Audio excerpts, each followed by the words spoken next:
What is up, YouTube, and welcome to this Arrow video. I know it's been a while since I've brought you an Arrowverse video, and especially an Arrow video, but there's not really been that much to talk about, and Game of Thrones really has pretty much taken over my life. But I do still love the Arrowverse, of course, and thank you so much for supporting this channel. And if you're new, please do click a like and a subscribe, and have a cheeky little bell button click as well if you did enjoy this video at the end. That'd be super appreciated.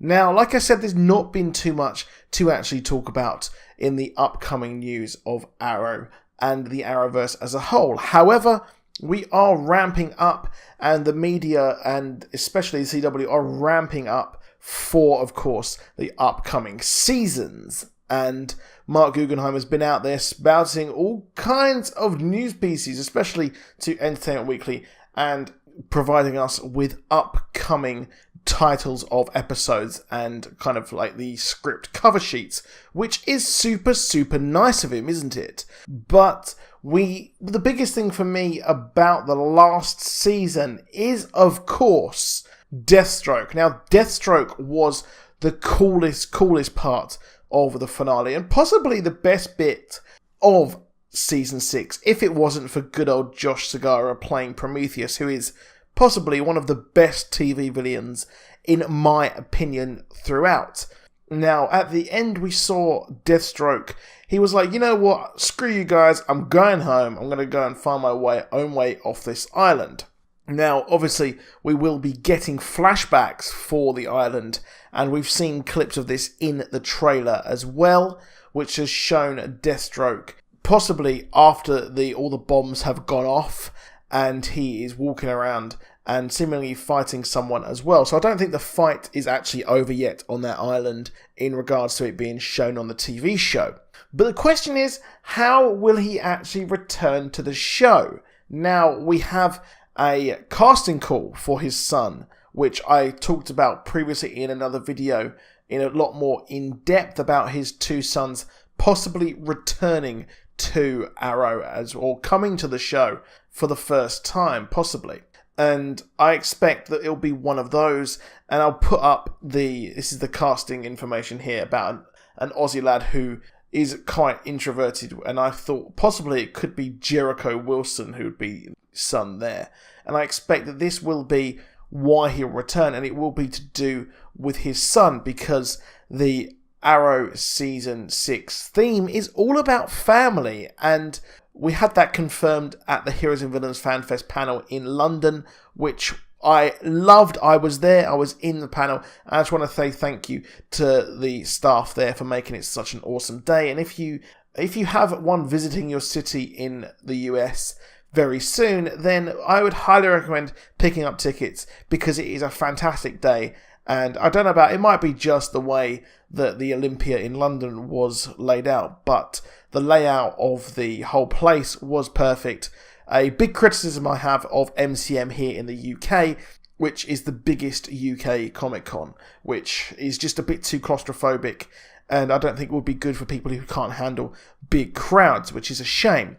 However, this isn't just all about our friend, or all about Heroes and Villains FanFest. This is all about what could be coming up next for the show.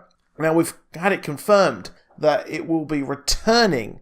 Deathstroke will be returning in Arrow Season 6, Episode 5. So that's quite a big thing there. The title is obviously called Deathstroke Returns, which is a huge thing there. Now, the question is, how will he actually return?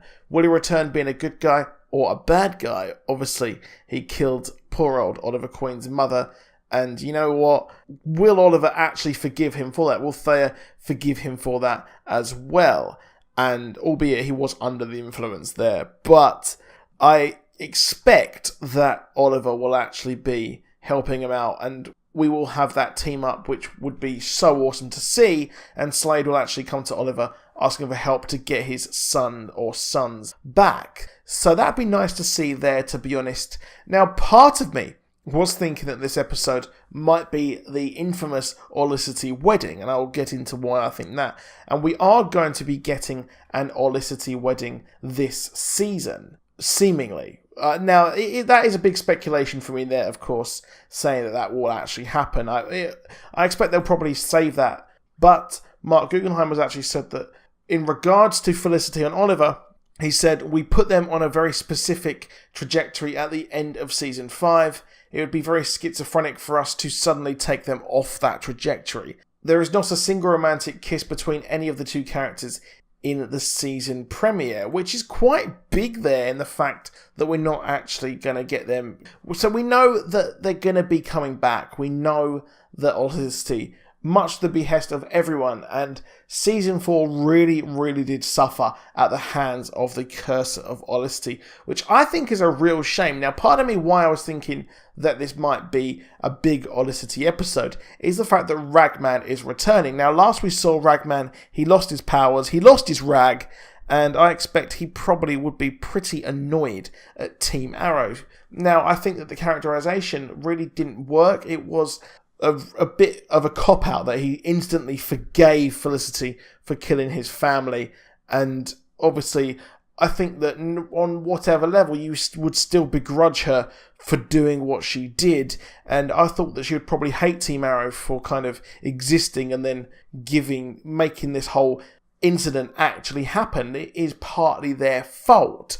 So part of me is now thinking that how will Ragman return? Now, Ragman will possibly return, I think, and the way he will return here in episode 5 is he might actually be an agent of Helix, and I think that Caden James has possibly turned him, and why I thought that this was an Olicity-centric episode was that he might actually attack Felicity or somehow interfere with her life, because Caden James, who is possibly played by Michael Emerson, has actually turned or kind of convinced him to turn on this team, and Helix are behind all of this because they do have history with Team Arrow. Quite why they didn't trust Team Arrow, we don't know, but I expect the motives of Caden James will presumably become clear as the season goes on. So there is that. Now, part of me is also probably thinking that he might return. If he doesn't return in this like double agent Artemis thing, which might be a bit too close to how Artemis was last season, well, he might just return to be part of a wedding or something like that, or just want to help out Team Arrow in some way after the collapse of, well, the whole Prometheus saga. However, that's it for this video. Let me know what you think in the comments. I really do appreciate what you comment below, and I love to hear your thoughts and opinions. Please do like, please do subscribe as well. It'd be awesome to hit 10k very, very soon. I'll see you soon, and goodbye.